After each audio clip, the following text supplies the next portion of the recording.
Assalamualaikum everybody. Welcome to our monthly halaqah for Islamic campus. We actually have a wonderful speaker today. She is truly somebody I only heard about recently, but she is somebody who I have really truly admire. She seems like such an uplifting and empowering woman, and such a wonderful, good, strong Muslim sister as a role model. She actually received her master's in social justice education from UCLA, as well as her bachelor's in children and adolescent development from San Jose State University, and she was the MSA president for 2 consecutive years. Currently, she is studying Islamic studies in getting her bachelor's from Al-Azhar University distance learning program, and she studied Arabic and Quran in Cairo, and she actually memorized Quran. Another accomplishment of hers is that she actually received the Student of the Year award from Governor Arnold Schwarzenegger, and she also is a 2nd degree Taekwondo black belt. So I mean, literally this is like a strong, wonderful Muslim sister that I feel like all the sisters can truly see as a role model, and the brothers, you guys are gonna learn something as well. So if you guys could all welcome Sister Maryam Amirebrahimi.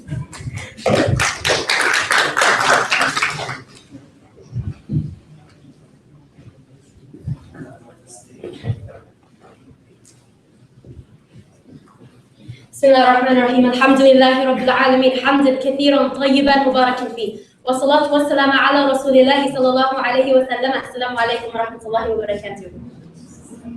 Many times when we look at ourselves, we consider our life, and we even think about possibly being someone who changes the world in some way. Some of us want to be people who leave legacies. Some of us want to somehow find the solution of poverty. There are so many things that some of us dream about that might be bigger than ourselves. But at the same time, some of us may feel a little confused on what our place is supposed to be. We may be dealing with our own struggles, whether with family or with school, drama with friends, or issues with our own faith. And because of those realities, sometimes it becomes very difficult for ourselves to feel like we can actually make changes that we want to reach the goals that we want to have. And sometimes we're not even sure what those look like. So today, God willing, what we're going to talk about quickly is how we can be individuals who leave legacies. Looking at what the concept of being legendary actually is, and how being somebody who leaves a legacy isn't necessarily somebody who changes the face of the earth radically, but instead somebody who's connected to Allah subhanahu wa ta'ala, and who through their small but consistent actions also impacts the people that are around them. So to begin, inshallah, what we're going to do is look at what it means to impact the world around us. In order for us to be people who want to change the world, or individuals who want to be legendary, we need to be people who care about our community. And so what we're going to talk about is how to be close to the community, how we ourselves, through that closeness, can be people who change the face of the earth, slowly. So, to begin, let's talk about what close means. Look at the word see. The word see in close stands for closeness to God, closeness to Allah subhanahu wa ta'ala. How many of you in your communities, I'd like you to raise your hand, have heard somebody make a racist statement before? Raise your hands really high. Look. Okay, now look around the room. That's almost everyone's hand up. Let's look at what that means. Let's look at what it means to be close to Allah subhanahu wa ta'ala, and what it means to leave a legacy in the context of racism. So, 2 companions of the Prophet Muhammad, peace be upon him, Bilal and Abu Dhar radiyallahu anhuma, may God be pleased with both of them. They're both incredible companions who we take as role models. Both of them were talking one day, they got in a bit of an argument, and Abu Dhar speaking to Bilal, whose mother was black. And Abu Dhar says to him, "You son of a black woman." Now that's beautiful. He is the son of a black woman. There's absolutely nothing wrong with that. That's beauty. But the way he said it, in the context that it was said in, was very offensive to Bilal, radiyallahu anhu. So Bilal, he's hurt by what he said. Now Bilal, he may not look at himself as a legend, although we look at him as a legend. But he recognizes that by helping his brother see his wrong, inshallah, he's able to help change the way that his own brother looks at an issue such as racism and the way that it affects his brother in Islam. So Bilal goes to the Prophet Muhammad sallallahu alaihi wasallam. The Prophet sallallahu alaihi wasallam asks Abu Dhar to come, and when he talks to him, he reminds him that he has some ignorance in him. The fact that he's able to say this shows that perhaps he doesn't understand the Quranic concept, the Islamic concept. That Allah subhanahu wa ta'ala, he doesn't look at our outsides. Instead, he looks at our hearts and at our actions. So, when Abu Dhar is told this, his reaction isn't, but I have black friends. His reaction isn't, but I like that black singer. He doesn't try to justify what he said by saying it's not racist. Instead, he owns his own actions. And by doing so, he recognizes that this ignorance that the Prophet ﷺ has pointed out in him is one that's ignorant of the concept of the Quran. His closeness to the Quran, in the ayah that Allah subhanahu wa ta'ala talks about our different colors and our different tongues being a sign for us. When Allah subhanahu wa ta'ala tells us that he created us from a male and a female, put us into nations and tribes so that we can know one another. By being able to understand these Quranic concepts, he's then also able to understand himself as a person in the light of being close to Allah. So because of his closeness to Allah, he's able to go back to Bilal radiallahu anhu, not making excuses for what he said, but apologizing for the way that he hurt his brother. He put his face onto the floor, his cheek, and Bilal was asked by Abu Dhar to step on his cheek as a means of asking for his forgiveness. Bilal radiallahu anhu, seeing this, he picks up that cheek and he begins to kiss it. Now this interaction between them happened in that moment. But do you think that any of them thought centuries later in the United States, people are going to be using this example as a means of talking about race relations in the Muslim community? They very likely were not like, okay, let's set this up so that, in 1,000 years, people will be using our example and trying to create this understanding in our community. But because both of them recognize their closeness to Allah is rooted in their interactions with one another, Allah subhanahu wa ta'ala, out of their sincerity, honored them with us continuing to use their example in our own interactions in the United States today. So their sincerity, through their closeness to Allah, their closeness to their society, allowed them to be role models for us today, even though they themselves may not have thought that to be a legendary moment for them. Look at Kunta Kinte, rahmatullah alayh. How many people have heard of Kunta Kinte here? Okay, how many of you have heard of Malcolm X? Rahmatullah alayh. How many of you have read Malcolm X's biography? Who was that written by? Alex Haley. Alex Haley's great-great-great-great-grandfather is Kunta Kinte. If you read the book Roots, which Alex Haley also wrote, he talks about his great-great-great-great-grandfather being kidnapped from his village in the Gambia. He's kidnapped by individuals who take him here to be enslaved. He goes through all the hardships and the injustices of slavery, a free individual who's put into this situation. His family never knows what actually happened to him. When he creates another family here, his own daughter is sold away from him. So his own family that continues never knows what actually happens to him.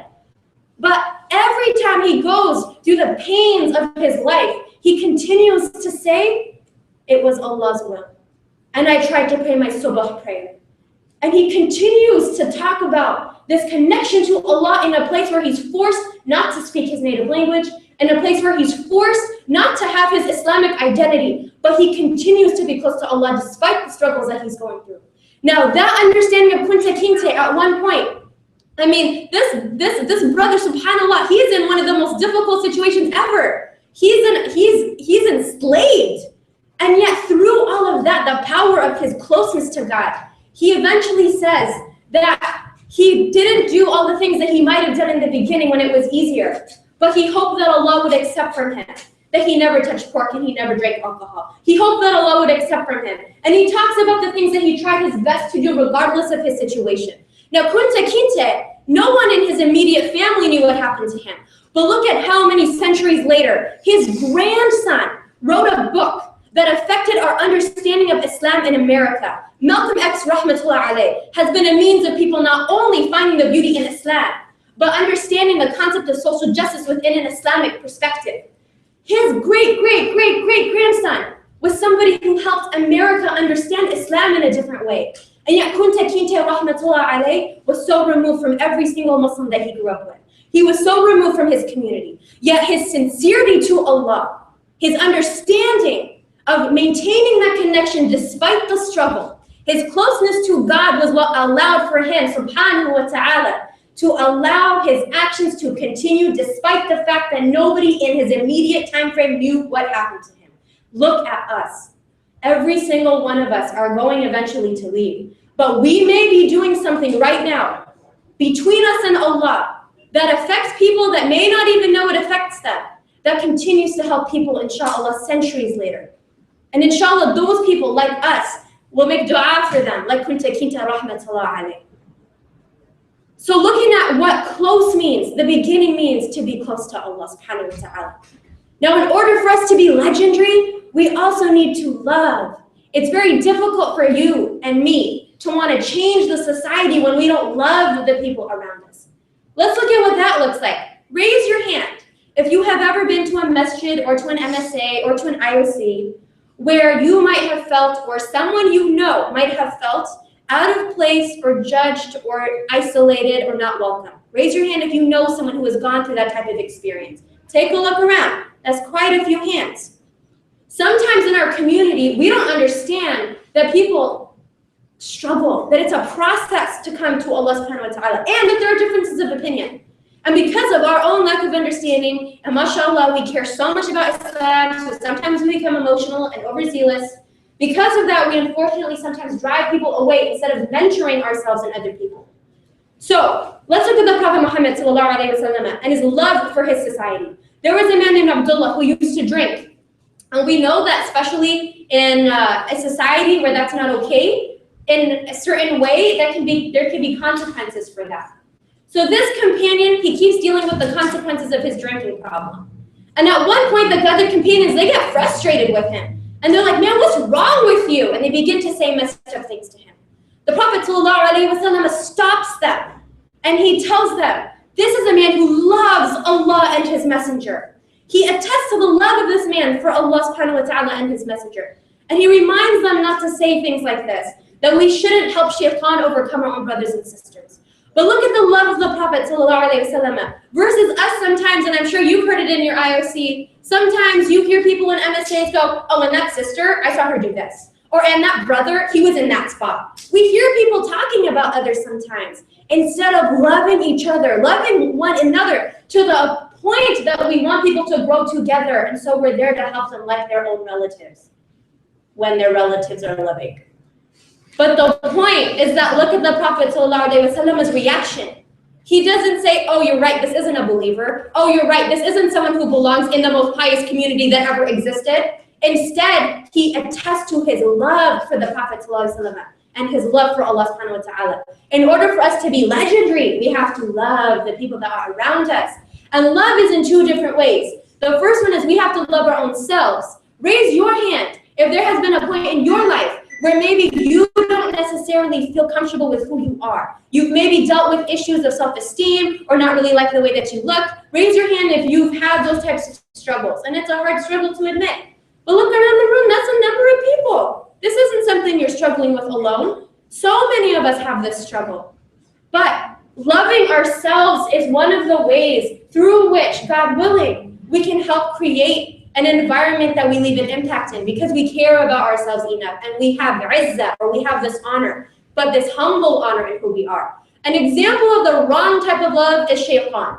Adam alayhi salam, Allah asks shaitan to bow down to Adam. What's his response? I'm seeing this. What did he say? You're right, that was exactly, no. Seriously, what did he say?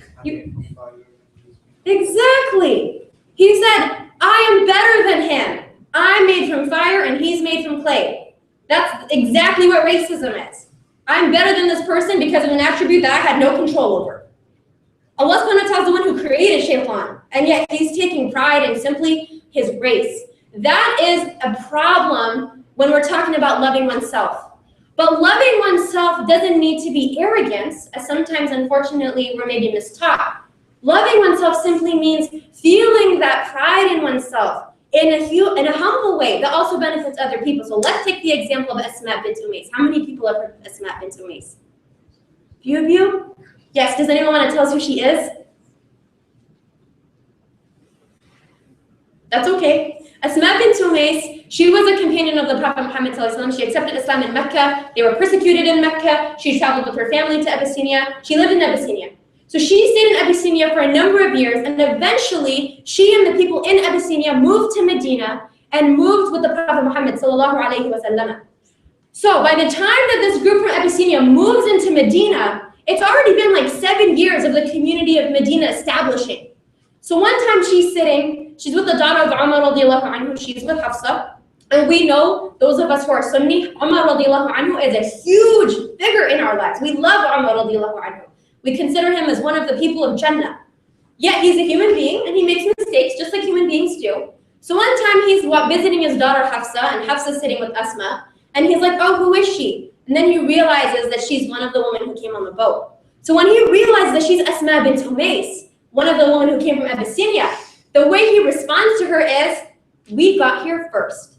Therefore, we have more of a right to the Prophet Muhammad, peace be upon him, than you do. In other words, those of you who found Islam later on in life, those of you who've been converts, those of you who've come to realize what Islam actually means in your life at a later part, those of you who dress a certain way that's acceptable, that we consider acceptable for the masjid, those of you who have certain lingo that we think is the norm, those of you who are these bigger constructs of what our community accepts, when you are that, you have more. We have more of a right to the masjid than you do. We isolate and we excommunicate people from our community, when in reality, if we were people who mentored ourselves and the people around us, we could be individuals who help bring so much good to our community, because we are a healing community. We allow people to start loving themselves instead of hating who they are. So Asma, she recognizes this love for herself and her community in the sincere way of recognizing that Allah has blessed her with these experiences for a reason, not just to test her to be away from the Prophet ﷺ, but also to be somebody who speaks up for her community. So out of her own love for herself, she says to Umar radiallahu anhu, because she's proud, in a good way, in a sincere, confident way, she responds to him and says, by God, you are wrong. You were with the Prophet sallallahu alaihi wasallam while we were hungry and we were thirsty and we weren't being taught the way that you were being taught by the Prophet sallallahu alaihi wasallam. I swear I'm not going to eat or drink anything until I go to the Prophet himself and tell him what you said. I'm going to say it like it is. Now, the incredible thing of what Asma did is that she herself, maybe in that moment, didn't realize what an impact that would have, not only for her smaller community, but for us today who are talking about her. But she actually took a direct action that would be helpful. Unlike sometimes us, maybe something happens and we're like, oh yeah, well, I'm gonna post a really ugly picture of you on Instagram and let's see how that goes.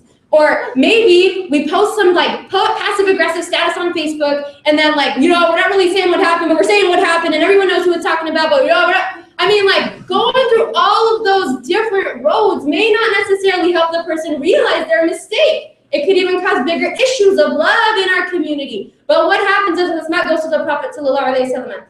What does he say?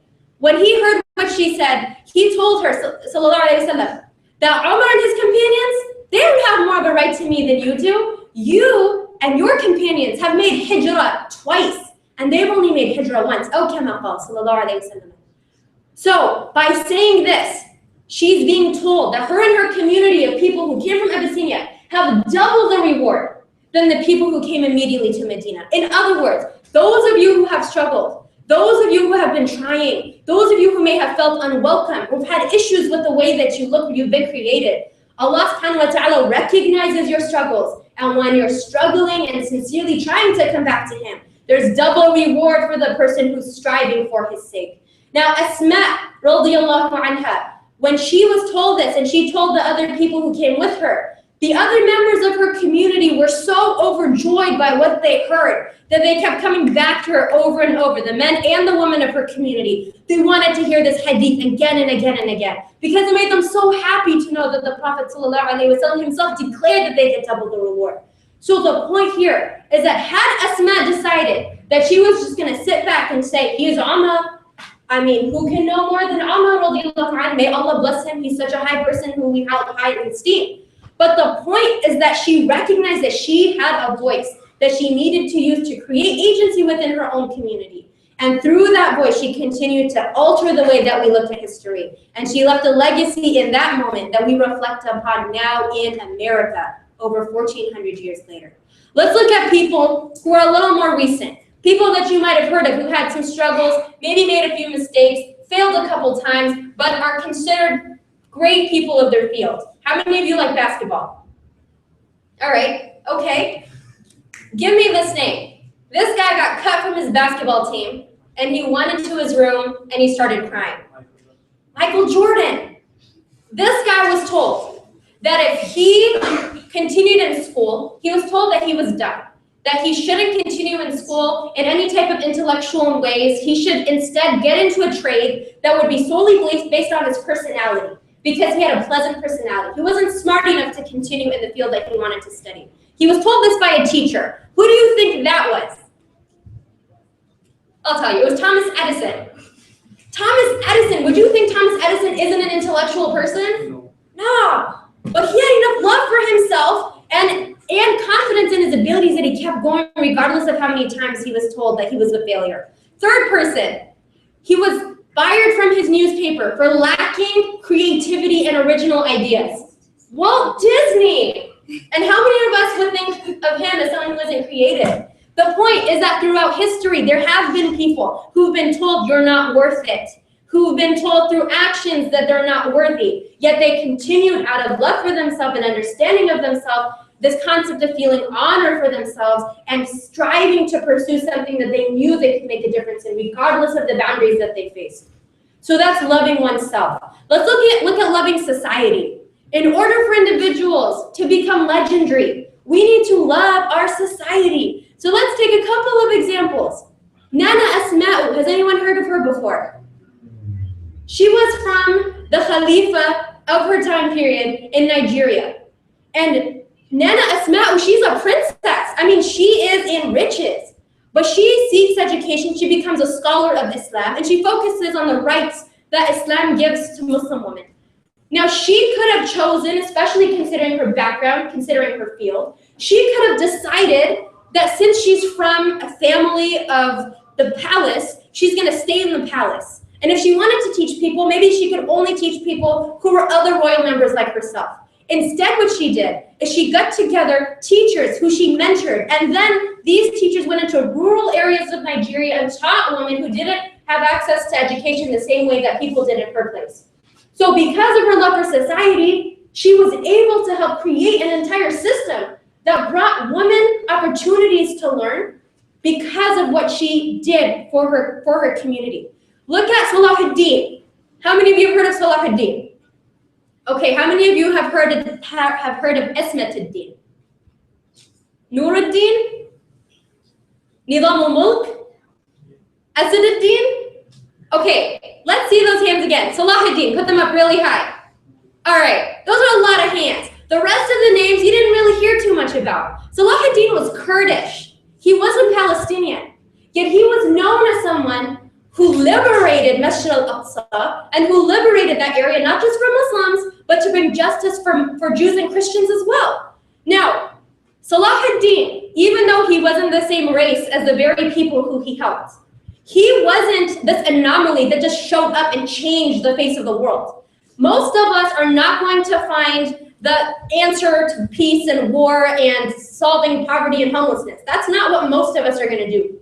But every single one of us are going to have certain influences in people's lives that are around us that will create an effect that can help people in the future.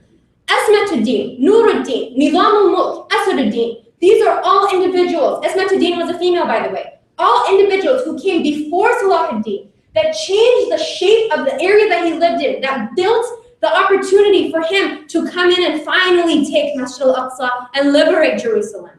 If it hadn't been for the work of all of these people who so few of us have heard of, Salahuddin wouldn't have been in a situation, in a position where he could have taken that on. We name our kids Salahuddin, may Allah bless him, rahmatullah alayh, but we don't recognize who had to build Salahuddin for him to come in, and how many centuries before he even existed they had to come in for that to happen. Us too, right now, we're living in a time where we're dealing with we're dealing with Islamophobia, we're dealing with struggles in our own communities. Women, we often talk about how little space we have in our own masajid sometimes. We're dealing with struggles, but as one of my teachers once said, if you lived in a time where everything was perfect, your existence wouldn't make that much of a difference. Whatever you do right now is going to affect people to a greater level because of the hardship that we're going through. So recognize that by loving our society, we can be means of helping change the way that people not only look at our religion, look at the Muslim community, but also bring benefit to the society as a whole. So we must love our society. Finally, there's E in being close. E is in education. Sometimes we see things in our community and we get a little frustrated.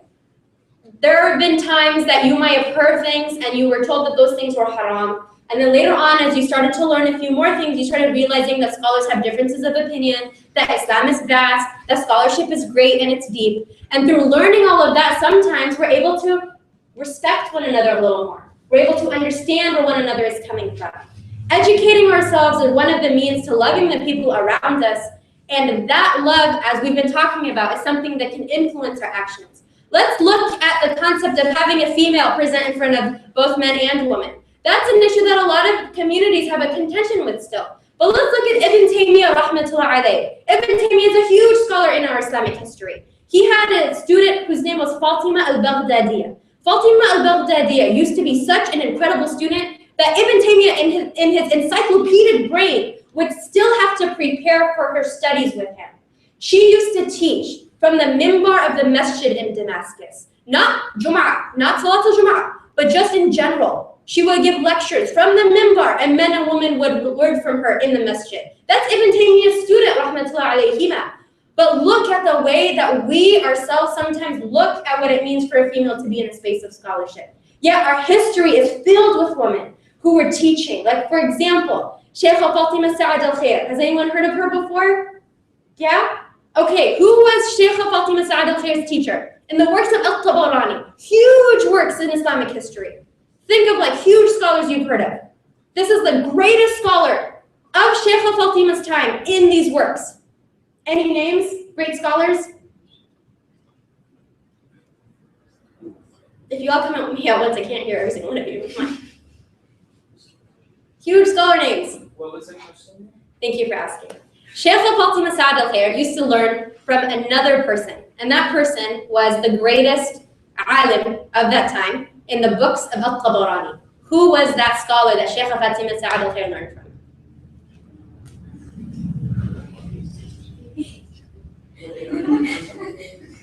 Sorry? All right, I'll tell you. Her name was Shaykha Fatima al-Juzdaniyah. Shaykha Fatima used to learn from an alima who was a female in her time period. The works of Al-Tabarani were the woman who had the most understanding of those books, who had the most licenses in those books, was a female, and men and women would study to travel with her. And then Shaykha Fatima Sa'ad al-Khair learned from her. So then men and women would study to travel from her. The point is that in our history, we have so much scholarship from young people like all of you, from females like all of you, from converts like many of you, from individuals who might have been those who were involved with things that they made mistakes in, but then changed over history, like Malik ibn Dinar, rahmatullah alayh. Some of us have things that we're maybe trying to become better through. We're trying to reconnect with Islam in different ways, Some of us may feel like we're already there and we've left that way of the past. But the point is that through educating one another, we can then be individuals who are accepting of the fact that sometimes we may not agree with something, but there's still a basis for it within Islamic history. Sometimes there are differences of opinion, but we can't know that until we educate ourselves about them. So the point is that in order for us to be individuals who are legendary, we need to do just a few things as we talked about. The first one is being close to God. The second one is having love for ourselves and our society, and those four altogether end with education. Educating ourselves, whether Islamically or whether the sciences that you're learning, which all can be related to Islam with your intention. Inshallah will be means of us helping create not only a legend for ourselves. That doesn't mean that everyone's going to know our names. That doesn't mean that everyone's going to remember who we are. But because we're sincere, we're close to Allah, and we try our best to please Him through helping our society, God willing, He will provide spaces for us for our deeds to continue even after we're gone. And that is what legendary is. For us to be sincere enough that we invest in things that continue to help people around us, regardless of who we left as. Inshallah, God willing, if our actions can continue, God willing, we will be legendary in His sight. The point is to be close to Him, and part of closeness is loving one another. So because we're talking about being close, what I'd like you to do as we end is go ahead and stand up, hug someone next to you, or give them a handshake, and show them your closeness. Go ahead.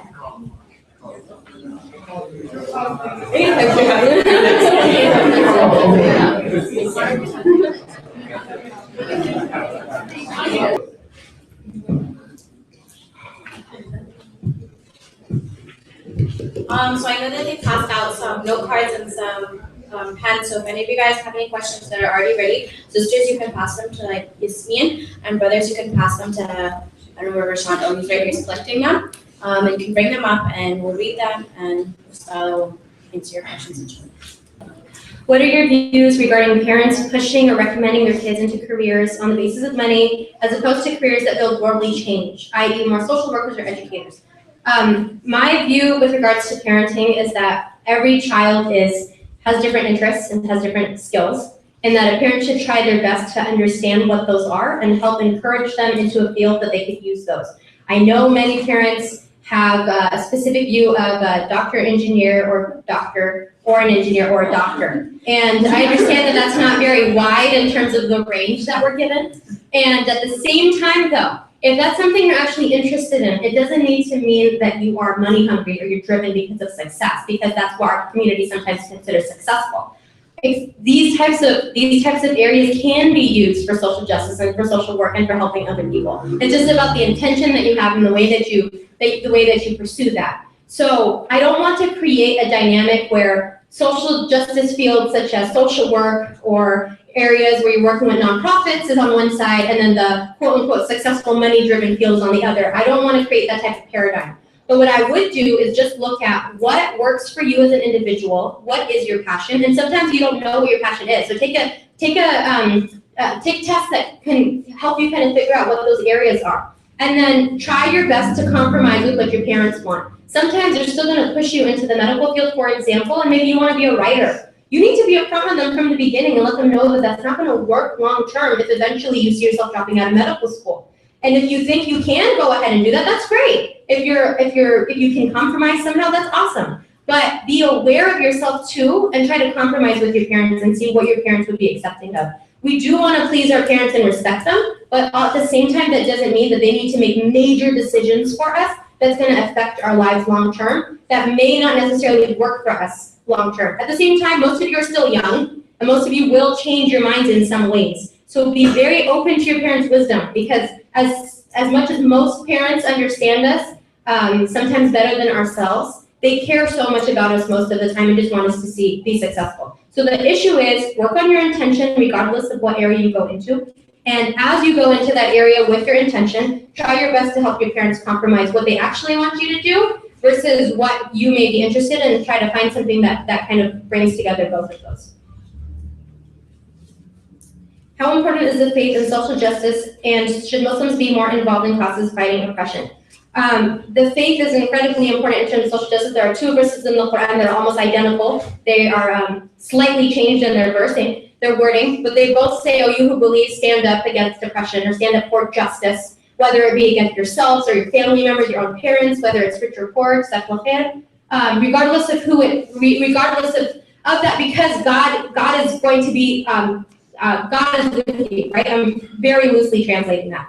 But the point is that the Quran explicitly talks about standing up for social justice. And the Prophet ﷺ has done this throughout his life, and you see the prophets, so many of them would come and say, worship God directly and be just in your dealings. Worship God directly and be just in your interactions. This was part of their message. Social justice was a part of the message of the da'wah of the Prophet ﷺ. So the point of social justice is incredibly at the core of Islam. And the problem for us sometimes is we don't necessarily know how to implement it. I'll give you a general ruling of how to implement this. The Prophet ﷺ was asked to participate in halq al-fudul before the prophethood. This was kind of like a group of people that came and who stood up against injustice when somebody was wronged within the Meccan community at that time. Now, the Prophet ﷺ, after prophethood, said that were he called to join them again, he would have done so. This is after he's a prophet. Now, the people that he worked with were pagans. They were people who were sometimes not involved in things that, we wouldn't be cool with. Sometimes drinking and sometimes burying their their big girls alive. These are pretty big issues. Yet he still would have worked with them for the cause of social justice. And even after he became a prophet, where these same people went to war with him, killed people that he knew, mutilated his own relative, after all of that hardship, he still said he would have still gone ahead and worked with them if it was for the sake of standing up against injustice. So when you're looking at, should I work with this group of people? I don't know if I agree with these issues. Should I work with these people? I don't know if I'm comfortable with this. Look at the issue. Is it one that's standing up against oppression? Is it one for social justice? Yes, then join them. And you be firm about your own sincerity and your beliefs. You don't need to go around telling everyone that, but you know your limits. You conduct yourself as a Muslim who's somebody other people, God willing, I hope, would find that they can relate to, and just go ahead on your own principles, but work with people. Work with people. The Prophet ﷺ said he would work for justice even with the same people. So the point is, it's super important, and please make sure to do it. You yourself are Persian. Frequently in America, the wider Persian community is disconnected from the Muslim community, either by sectarian Sunni Shia differences or differences in culture, religiosity, or lack thereof. Do you have any suggestions as how to approach and address this problem? Most of my family members are converts. The majority of my family married someone who wasn't Persian. So even though my parents are ethnically Persian and another one of my cousins is ethnically Persian, the rest of us are racially mixed and are converts. So I honestly do not relate to the Persian community the same way somebody from a real Persian community might. I wasn't really raised with the culture. I honestly don't feel comfortable answering the question because I have no idea. So I hope someone else can. Is anyone else Persian in here who can answer this? No. Sorry? Does 1/4 count? Yeah, sure. I don't relate to my cousin. Oh, okay. Of course, I have Persian relatives who I love deeply, but this is not my expertise because that's not my focus. So I honestly can't answer it. How to deal with people telling you about wearing hijab the right way? Okay. So. People ask me, how should they give advice to someone about wearing hijab? My typical answer is don't give them advice about wearing hijab. And the reason is because hijab is a very difficult thing to wear. And I don't mean just because you're judged immediately by what you wear. It means so many things. And not every person is comfortable wearing that outer garment so publicly for so many different reasons. We can't pinpoint it to a specific reason why someone's not feeling that that's the way they want to represent themselves at this point. So the point is, I would not recommend giving people advice on hijab unless you're really, really close friends and you know that they want that, unless they've asked you to give them advice, unless you have that type of relationship where you know they're comfortable with that, that's different. But just coming up to someone and be like, wear hijab because Allah wants that, be careful. Because you could be somebody, a'udhu billah, who could turn someone away from the community. And hijab was legislated 14 years, at minimum, 14 years after the Prophet ﷺ started to begin the dawah. The Prophet ﷺ had mentorship in his community. He created these bonds between himself and the community. He helped people love Allah subhanahu wa ta'ala. The surahs that were revealed had to do with the hereafter. I'm not saying people who don't wear hijab don't have a close connection to Allah. My point is, as a general community, we cannot expect people to do things when we do not have programming like the Prophet ﷺ did. We don't have mentorship programs in general. We don't have spaces for women in general. Maybe we have a prayer hall, but it's not typically the prayer hall that the men have and the same access to knowledge. We can't expect people to be like the companions of the Prophet ﷺ when we are not the companions in the way that we mentor people in our communities. So the point is, you as somebody who might struggle with being told that you need to wear hijab this way or you need to wear hijab that way, listen, you know your struggles. And you know that Allah subhanahu wa ta'ala knows your reality. You work on yourself to the best of your ability with mentors who can help you get to wherever you're trying to go for the sake of Allah. Have supporters who understand you and who are willing to be your friend and who can help you in those times where you're really offended or hurt by someone. But realize that your issue of dealing with the struggle with hijab is one of so many issues our community is going through. So you're not alone. There are many people who feel like they're isolated. Recognize that, of course, hijab is a beautiful thing, inshallah, when it's possible. But at the same time, being consistent and slow in your growth is, inshallah, going to be pleasing to Allah subhanahu wa ta'ala versus doing something overnight. And I'm not encouraging it. Do it overnight if you're ready. Do it overnight if you're ready, even if it's a slow process. But the point is that it's okay if it takes you some time to get there. Your point is just you know that you have a goal to get to. And there are so many other aspects of that goal that need to happen for you to get to that point where you're comfortable and ready. And Allah subhanahu wa ta'ala knows this. Now, I'm not saying to make excuses for everything. All of us, whether it's hijab or anything else, we don't make excuses, but we do know that we're trying our best. We have people to support us and love us. And at the same time, we know that Allah subhanahu wa ta'ala recognizes how hard it is for us. So inshallah, take things to the best of your ability, have mentors who can help you, and find friends who can support you through that time. Because it's very hard when you feel like you don't belong and you don't have a place that you can contribute. There was a sister recently who was telling me she doesn't wear hijab, and she was saying that she just doesn't feel like she can have a place in the community because people immediately make assumptions about her simply because of her dress. And if we're to a point in our community where we're causing people to feel like they can't be a part of our community, heck yeah, they're gonna go somewhere else. And then what are we gonna do? And then we complain where we don't have people. Well, I mean, subhanAllah, we haven't provided those spaces for people. Yeah. So I had a question about what you were saying. What do you think you should do if you're struggling to kind of find your place in the community, in the Muslim community, or in Islam in general, especially if you're a woman? I mean, that's a really difficult reality for women especially, and I know it's a difficult reality for men too. I know we talk about women a lot, but men also are expected to be a certain way, and then you're not necessarily given relatable mentors to be that person.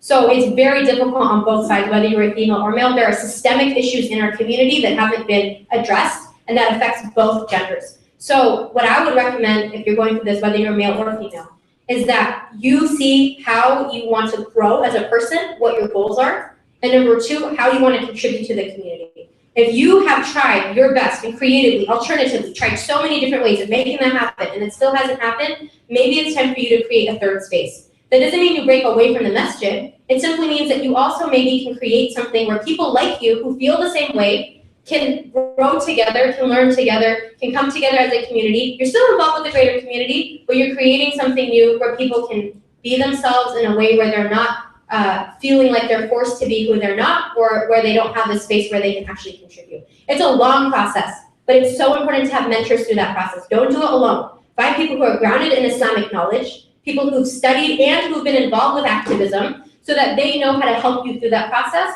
Because a lot of times the problem is we get excited and we want to change, and then we do things that aren't necessarily Islamically grounded. So make sure that through that process you have mentors, inshallah, to help you through. Inshallah. Sorry, this is the same question. These are all the same. A lot of stories we learn from and listen to are from the Prophet's time, where if there was a dispute or conflict, it was taken to the Prophet and settled on his authority. And his authority was unquestioned. He was widely respected, and we learn from his wisdom. Right now, we live in a world with no Islamic leadership similar to the time of the Prophet, or, for example, in Catholicism. Does that lead to any difficulties, and who can Muslims turn to? Of course, this leads to difficulties, but you know what's incredible? The Prophet ﷺ laid the groundwork for Islam to be relevant until the end of time. So what that means is that even though there were questions during that time and they could go to the Prophet ﷺ immediately and they could get advice on what to do, there were also times where the companions had to make their own decisions. And they came to the Prophet ﷺ afterwards and told him what they had to do in making those decisions, and he mentored them through that process of the decisions. So the point is, yes, in general, they had that type of leadership, but at the same time, he set groundwork for them to make their own decisions after he was gone. So yes, right now, of course, we have difficulty with this. We're not always sure who to go to. What I would recommend is, number one, recognizing that it's okay that sometimes there are going to be differences, but you need to find someone personally and as a community who you feel is relatable to your situation and who has a strong understanding of both the Quran and the Sunnah and the classical works, the classical understanding of what the Sharia is. Being able to have that person grounded, but also involved with the general community, merging those two ideas helps people connect to them and understand how they're supposed to be as a student in Florida and also be a strong Muslim. So what I would recommend is find someone like that in your community who can mentor you as a person. Mentorship is so important, I keep using that word. And also as a general community, hire someone who can help be that point person for your community in a general capacity. If there is one tip for time management, what would it be, not including waking up for Fajr? May Allah bless you for saying not including waking up for Fajr. I would recommend, the one tip I would recommend is writing down your goals, long-term and short-term, and writing out what's most important for you to do in that day, setting up a schedule like I don't know, checking Facebook, B, not as important. Studying for exam tomorrow, A, super important. So like, just make a time management schedule, keep up with it every single day and having short and long-term goals, and inshallah you will achieve a lot more than, I need to do all these things, but they're in my head, and oh my god, subhanAllah. I'm gonna wake up at 2 in the morning and then I'm gonna study and I'm not gonna actually wake up for Fajr. So just make a time management system that has to do with a planner, I would recommend. There have been fewer intellectual thieves than Thomas Edison in history. He stole everything from Tesla. I will say that I am not in any way an expert in Thomas Edison or Tesla, or their biographies or their realities. So forgive me for misstating something in my lecture if that's the truth. And I'm not saying it's not the truth. And thank you so much for clarifying. I can definitely see that throughout history we've attributed some ideas to others when that's not actually their idea. So may Allah forgive me if that is the case, and I give all credit to the other person. Often as a Muslim or some, whatever. Whatever's right, inshallah, that's the one I would say if I do that. Often as a Muslim, thank you for correcting me. And as an active member in Muslim organizations, there is a stigma against certain social justice organizations, and people find it torn when deciding how individuals to be suggestions. I think I answered this earlier when we talked about health with fudul and choosing to be involved with social justice by also recognizing what your specific stances are personally and just being grounded while you're working with everyone who's standing for justice. Final question, as a woman, I often find myself pulled in many directions and perhaps pushing myself too far, i.e. being a doctor, wife, mother, philanthropist, scholar. No, those are not big deals altogether. How do you find this balance? Well, I think what's really helpful is recognizing what your priorities are and then working based off your priorities. So for example, if your priority is, let's say if you're a mom and your priority is your children, you're gonna change the rest of your life based on that. Or if your priority is to be a wife, or your priority is to be a doctor, or your priority is to be a scholar, and then seeing how that can maybe be the focus at certain times, but then also being able to balance the rest of it by giving each thing its due time. So I'll give you an example. Sometimes what I do is I work with my husband and we work on scheduling my schedule of traveling. And for me, I want to make a priority our relationship as a married couple. So of course, at the same time, I need to prioritize the issues of the community and being there to help specifically women and talk about issues that sometimes we don't get the chance to talk about when there are male scholars. So what is the priority there? Both are so important. So we work on balancing it. Some weekends for travel, some weekends for working on errands, house stuff, our relationship. So the point, I'm only giving you this personal example super embarrassing, which I hadn't said, but the point is that sometimes what's helpful is to just look at the different aspects you have in your life, work with the people that are around you, and try to make something that balances them. They may not be 50-50, but you see giving each thing its due time. Now, at the same time, you might find that you wish you could give more time to your studies, but you have too much on your plate when it comes to family. That's okay. Sometimes that's going to happen in your life. But later on in your life, you're going to have a different situation. There's a quote that my mother-in-law loves, and it's bloom where you are planted. So bloom wherever you are planted, deal with that situation when you're in that situation. And then as time changes, inshallah, you can change your priorities at that time as well. Just work on what you have within that time span, inshallah. And inshallah, we're going to end now for Salah. Barakallahu fikum for having me. Please forgive me for my mistakes. It was an honor to be with your community. I'm very excited for what you guys are doing. Subhanakallahumma wa bihamdika, ashhadu an la ilaha illa anta, astaghfiruka wa atubu ilayk. Assalamu alaikum.